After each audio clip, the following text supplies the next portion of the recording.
Hello everyone, अस्सलाम वालेकुम। क्या हाल है आप लोगों का? उम्मीद करती हूँ आप सब लोग खैरियत के साथ होंगे। Today's topic is about expectations. सबसे पहले तो हम ये डिस्कस कर लेते हैं कि एक्सपेक्टेशंस जो है ना वो आखिर होती क्या हैं। ठीक है, तो हमेशा याद रखिएगा एक बात कि एक्सपेक्टेशंस ऑलवेज हर्ट्स। कि जब भी हम किसी से एक्सपेक्ट करते हैं ना तो हमें हमेशा डिसअपॉइंटमेंट का सामना होता है, हमारा दिल टूट जाता है। ठीक है, अब एक्सपेक्टेशन असल में है क्या? ठीक है, मैं यहाँ पे किसी स्पेसिफिक रिलेशन की बात नहीं कर रही हूँ। ये एक्सपेक्टेशन आपकी किसी से भी हो सकती है, आपकी अपने बहन भाइयों से हो सकती है, फ्रेंड से हो सकती है, पेरेंट्स से हो सकती है, अपने बच्चों से हो सकती है, अपने ऑफिस कलीग्स के साथ हो सकती है, अपने फ्रेंड्स से हो सकती है। तो डिफरेंट रिलेशंस जो हैं वो इसमें आ जाएंगे। ठीक है, ये जब भी हम किसी भी रिलेशन में किसी से एक्सपेक्ट करते हैं तो सामने वाला जो है वो बहुत दफ़ा हमारी एक्सपेक्टेशन पे पूरा नहीं उतरता। हम जिस तरीके से उससे मोहब्बत करते हैं, जिस तरीके से हम उसका ख्याल रखते हैं, जिस तरीके से हम उससे एक्सपेक्ट करते हैं, तो दूसरा इंसान इन रिटर्न हमें उस तरीके से ट्रीट नहीं करता। समटाइम्स तो 50-50 क्या, बिल्कुल ही ट्रीट नहीं करता उस तरीके से। ठीक है, तो फिर क्या होता है कि हमारा दिल टूट जाता है, हम हर्ट हो जाते हैं, हमारी जो एक थॉट्स हैं उस इंसान की तरफ से या उस रिलेशन की तरफ से बिल्कुल नेगेटिव हो जाती हैं। ठीक है, तो ये चीज़ कहीं ना कहीं हमें फिर डिस्टर्ब कर देती है। ठीक है, तो अब ये एक्सपेक्टेशन जैसे लाइक अगर पेरेंट्स हैं तो वो अपने बच्चों से एक्सपेक्ट करते हैं कि उनके बच्चे जो हैं वो ये करें, ऐसे करें, वैसे बने, बड़े होके यूँ ऐसी फील्ड को चूज़ करें, या फिर जो भी उनकी विशेस होती हैं। ठीक है, अगर आप कहीं जॉब करते हैं तो आपके जो बॉस होता है या आपसे जो सीनियर रैंक पे लोग होते हैं वो आपसे एक्सपेक्ट करते हैं। ठीक है, इसके अलावा जो है वो समटाइम्स आप रिलेशन पे भी एक दूसरे से एक्सपेक्ट करते हैं, बेशक आपका किसी भी तरह का रिलेशन है किसी भी इंसान के साथ। तो आज की वीडियो में मैं डिस्कस करने की कोशिश करूंगी कि आखिर एक्सपेक्टेशन क्या होती हैं, हमें इसको कैसे इस पे ग्रिप होनी चाहिए, ओवरकम करना चाहिए। ठीक है, अच्छा, सबसे पहले तो ये समझने की कोशिश कीजिए कि एक्सपेक्टेशंस की टाइप्स कितनी है। There are two types of expectations. सबसे पहली टाइप क्या है? Self expectation. और दूसरी टाइप क्या है? जो कि हम दूसरों से एक्सपेक्ट करते हैं। ठीक है, अब सेल्फ एक्सपेक्टेशन क्या है? सेल्फ एक्सपेक्टेशन है कि लाइक हम अपने आप से एक्सपेक्ट करते हैं। क्या एक्सपेक्ट करते हैं अपने आप से? ठीक है, तो ये तो होती है कि सेल्फ एक्सपेक्टेशन।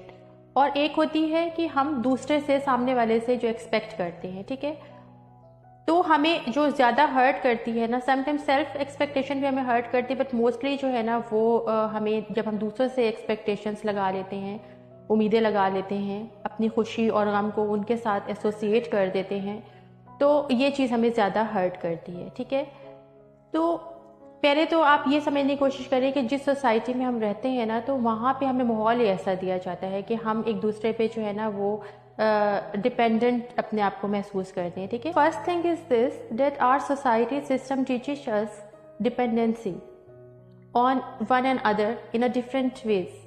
ये हमारी जो सोसाइटी है वही हमें ये सिस्टम प्रोवाइड करती है कि कहीं ना कहीं किसी ना किसी शक्ल में हम एक दूसरे से जो है ना वो एक्सपेक्ट करना शुरू हो जाते हैं। ठीक है, किसी भी रिलेशन में हम होते हैं तो ये कहीं ना कहीं सोसाइटी का भी एक रोल इसमें होता है जो वो प्ले करती है। और समटाइम्स जो है वो हमारी नेचर भी ऐसी होती है कि हम दूसरे से जो है वो बिला वजह एक्सपेक्ट करना शुरू हो जाते हैं। तो इसका तरीका जो है ना ओवरकम करने का ये है कि देखें, हमेशा ना कभी भी किसी भी सिचुएशन में कोई दूसरा इंसान होता है, ठीक है, तो हमेशा उसकी जगह अगर आप खुद को रख के उस सारे स्नैरियो को ऑब्जर्व करने की, जज करने की कोशिश करेंगे ना तो आप को जो है ना वो फिर खुद ही चीज़ें जो है ना वो समझ आना शुरू हो जाएंगी। लाइक ऐसी चीज़ें हैं ना कि लाइक कोई ऐसी चीज़ आपके सामने हो जाती है कि आप उसके वजह से बहुत ज़्यादा एग्रेसिव हो जाते हैं, आपको बहुत ज़्यादा गुस्सा आ जाता है, या फिर आप जो है वो कोई ऐसी चीज़ होती है कि जिसको सुनकर आप बहुत ज़्यादा हर्ट हो जाते हैं। ठीक है, या आपकी लाइफ में कुछ ऐसी प्रॉब्लम्स हैं कि जिनको फेस करते करते आप बहुत ज़्यादा फेडअप हो गए, अपनी लाइफ में डिप्रेशन का शिकार हो गए हैं।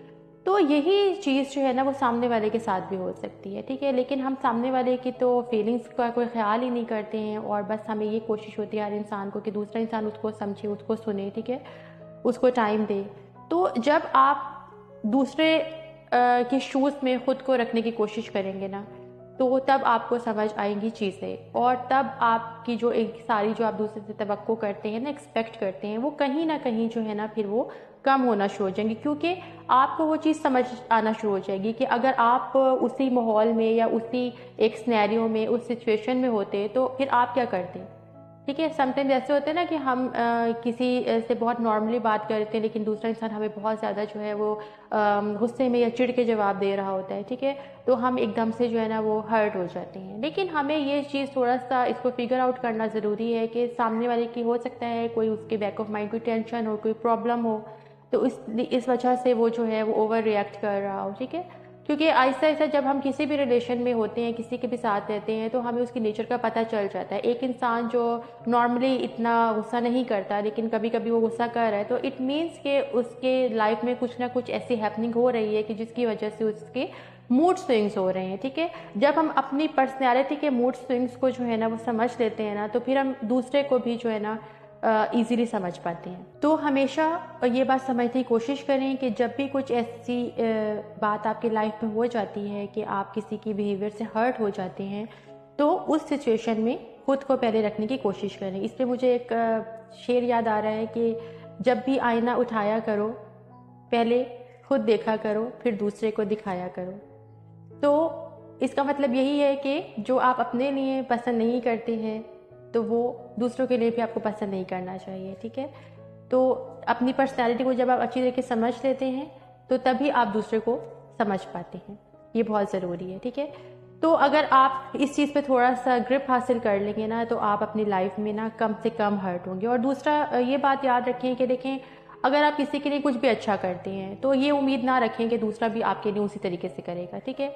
ये आपकी पर्सनैलिटी है जो आप शो करा रहे हैं, लेकिन अगर सामने वाला आपसे उस तरीके से आपको ट्रीट नहीं करता, तो वो उसकी पर्सनैलिटी। आप किसी को फोर्सफुली ये बात नहीं समझा सकते कि वो भी आपको आप कितना ही ट्रीट करे। हर एक का डिफरेंट मिजाज होता है, हर एक की डिफरेंट नेचर होती है। आप जो है वो सिबलिंग्स भी जो होते हैं ना, एक साथ जो बड़े होते हैं, तो उनकी नेचर भी जो है ना वो एक दूसरे से डिफरेंट होती है। कभी आपने नहीं देखा होगा कि सारे बहन भाइयों की नेचर जो है वो सेम है।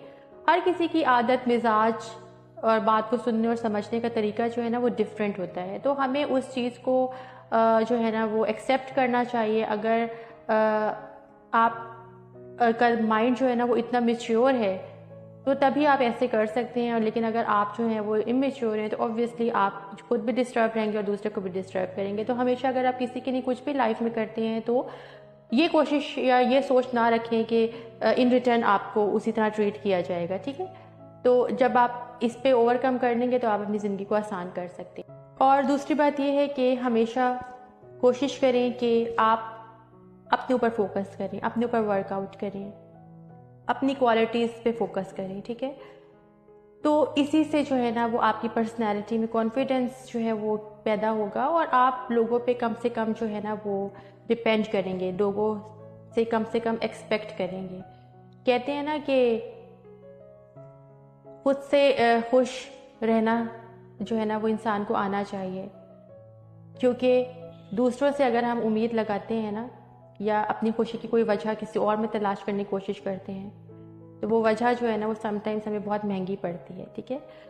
तो हमेशा अपनी पर्सनैलिटी पे फोकस करना सीखें, और कोशिश करें कि अपनी ज़ात के साथ जो है ना वो खुश रहना सीखें, ठीक है। लोगों से मिलें, उनसे अच्छा रवैया इख्तियार करें, लेकिन किसी से उम्मीद मत रखें। उसके बाद बहुत सारे लोग हैं वो क्या करते हैं कि उनका ये भी क्वेश्चन, अब उनके माइंड में ये क्वेश्चन जनरेट हो रहा होगा कि समटाइम्स हम किसी के साथ जैसे अगर हम मैरिड हैं, तो अगर उनके साथ हम इतना टाइम जो है वो गुजार चुके हैं, ठीक है, तो फिर अब हमें क्या करना चाहिए कि अगर हमारी उनके साथ नहीं बनती है, हम उससे एक्सपेक्ट करते हैं और इन रिटर्न हमें उसका रिस्पॉन्स नहीं देता। क्योंकि ऑब्वियसली अगर आप किसी रिलेशन में हैं, या अगर आप इंगेज हैं, और अगर आपको दूसरे की नेचर ये पता चल रही है कि वो आपके बिल्कुल अपोजिट है, तो आप वहाँ तो फैसला कर लेते हैं। लेकिन जब आप एक रिलेशनशिप में चले जाते हैं, आपकी शादी हो जाती है, तो वहाँ पे अगर इस तरह की प्रॉब्लम्स जो हैं वो आप फेस करें, तो फिर उसका क्या हल है, क्या सॉल्यूशन है। तो इसका जवाब सिर्फ यही है कि देखें, मैं हमेशा ये कहती हूँ कि आप किसी भी चीज़ को ना ज़बरदस्ती अपने साथ नहीं रख सकते, ठीक है। कोई भी रिलेशन हो, आप फोर्सफुली जो है ना किसी से मोहब्बत भी नहीं करा सकते। और हमारी सोसाइटी में ऐसे होता है कि अगर हमारी किसी से बन रही है, अपने हस्बैंड या वाइफ से किसी से बन रही है, नहीं बन रही है, लेकिन हम उनके साथ अपनी पूरी ज़िंदगी गुजार देते हैं, ठीक है। एक हम अपना मेंटली तौर पे हम अपसेट रहते हैं, हम अपने आप को डिफरेंट किस्म की डिजीज़ में जो है वो मुब्तला कर लेते हैं, लेकिन हम जो है ना वो उस इंसान के साथ जुड़े रहते हैं, उस रिलेशन के साथ जुड़े रहते हैं, ठीक है। इससे क्या होता है कि हमारा जो एक लाइफ है ना वो ऑब्वियसली डिस्टर्ब रहती है, ठीक है। तो अगर आप इस तरह इस चीज़ को समझे ना कि फॉर एग्जांपल आप किसी ऑफिस में जॉब करते हैं और अगर आपको वहाँ कोई प्रॉब्लम है तो आप जॉब स्विच कर लेंगे, ठीक है ना। इसी तरह लाइफ है कि अगर आपको लाइफ में कोई ऐसा इंसान है कि जिसके साथ आपको लगता है कि आपकी एक जहनी या मांगी नहीं है, तो बेहतर ये है कि एक दूसरे की ज़िंदगी ख़राब करने से बेहतर है कि आप कोई फ़ैसला ले लें, ठीक है। क्योंकि बहुत सारे लोग ऐसे भी होते हैं कि जिनकी नेचर ही ऐसी होती है कि वो दूसरे को हर वक्त हर्ट करते रहते हैं। अब क्योंकि आप एक रिलेशन में हैं तो ऑब्वियसली आप फिर एक बाउंड हो जाते हैं, ठीक है। तो कोशिश करें कि एक दूसरे को समझने की कोशिश करें, ठीक है।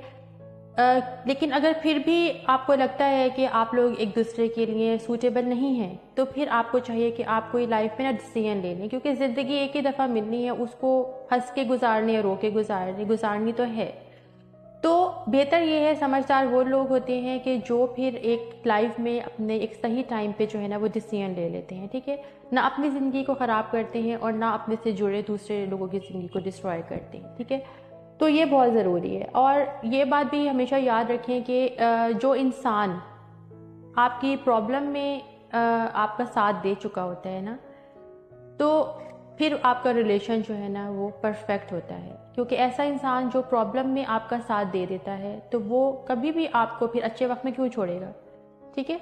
तो हमेशा लोगों को जज करने का एक आसान तरीका ये भी है कि आप देखें कि जब आप किसी प्रॉब्लम में हैं, किसी ट्रबल में हैं, आप पे कोई क्राइसिस आ गया आपकी लाइफ में, तो फिर आपके साथ कौन है, ठीक है। तो जो उस टाइम में आपके साथ इंसान होगा ना, तो वही आपके साथ सिंसियर होगा, उसी के साथ आप अपनी लाइफ में बहुत आगे तक मूव कर सकते हैं, ठीक है। तो कोशिश करें फर्स्ट ऑफ ऑल कि कभी भी किसी से एक्सपेक्ट ना करें, और अगर आप किसी से एक्सपेक्ट करते हैं तो पहले अपने आप पे फोकस करें। जो चीज़ आपको बुरी लगती है, जो चीज़ आपके लिए अनबियरेबल है, या जो सिचुएशन में आपका माइंड जो है वो इस तरीके से चलना शुरू हो जाता है नेगेटिव, या आप एग्रेसिव हो जाते हैं, तो समझने की कोशिश करें कि सामने वाले के भी उसी तरीके से मूड स्विंग्स होते होंगे, ठीक है। और दूसरा ये चीज़ है कि अगर आप मैरिड हैं और फिर भी आपको लगता है कि आप जब अपने हस्बैंड से या वाइफ से कुछ एक्सपेक्ट करते हैं और इन रिटर्न आपको उस तरह से रिस्पॉन्स नहीं मिलता है, तो या तो अपने रिलेशन को थोड़ा सा टाइम दें, वक्त दें, ठीक है। और अगर फिर भी कुछ ऐसा नहीं हो पाता है, कुछ पॉजिटिव रिजल्ट्स नहीं निकलते हैं, तो फिर आप लोगों को चाहिए कि बैठकर अपनी लाइफ का कोई फैसला लें, ठीक है, ताकि आप दोनों ही अपनी लाइफ को जो है ना वो फिर अच्छे तरीके से गुजार सकें, ठीक है। तो होपफुली आप लोगों को मेरी वीडियो अच्छी लगी होगी। अगर आप लोग समझते हैं कि मैं किसी टॉपिक को डिस्कस करूं तो काइंडली मुझे मैसेज करके कमेंट में बताइए, और इंशाल्लाह नेक्स्ट वीडियो में आपसे मुलाकात होगी। तब तक अपना बहुत ख्याल रखिएगा और मुझे दुआ में याद भी रखिएगा। अल्लाह हाफ़िज़।